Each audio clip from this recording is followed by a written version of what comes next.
श्री साईनाथ सेवा समिती श्री साईनाथ मंदिर वर्तकनगर येथे 38व्या वर्धापन दिन सोहळ्याचे आयोजन करण्यात आले होते।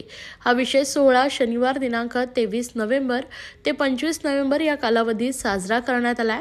कार्यक्रमाची सुरुवात कार्तिक कृष्ण अष्टमी शनिवार 23 नोव्हेंबर ते कार्तिक कृष्ण अष्टमी सोमवार 25 नोव्हेंबर पर्यंत साईनाथ मंदिराचा 38वा वर्धापन दिन उत्सव साजरा करण्यात आला। या निमित्ताने परमपूज्य रत्नाकर महाराज उर्फ योगानंदाचार्य स्वामी बदलापूर यांच्या आशीर्वादाने शनिवारी 23 नोव्हेंबर रोजी सकाळी 7:30 वाजता दत्तयाग यज्ञ आयोजित करण्यात आलं होतं।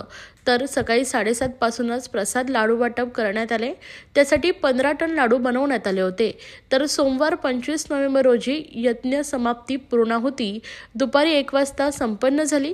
त्यानंतर दुपारी 5 वाजता साईबाबांच्या पादुकांची भव्य पालखी मिरवणूक वर्तकनगर परिसरातून काढण्यात आली आहे।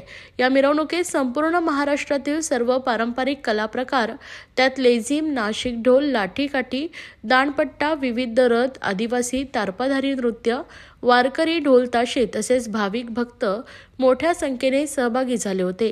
साईनाथ सेवा समितीचे प्रमुख सल्लागार आमदार संजय केळकर, अध्यक्ष मंगेश बळीराम नैबागकर, साईनाथ सेवा समितीचे सर्व पदाधिकारी, कार्यकर्ते या आदींच्या देखरेखीखाली व मार्गदर्शनाने सदर उत्सव आनंदात व उत्साहात संपन्न झालाय। यावेळी विविध क्षेत्रातील मान्यवर व संपूर्ण महाराष्ट्रातील भाविक भक्तांनी येऊन साईबाबांचं दर्शन घेतलंय।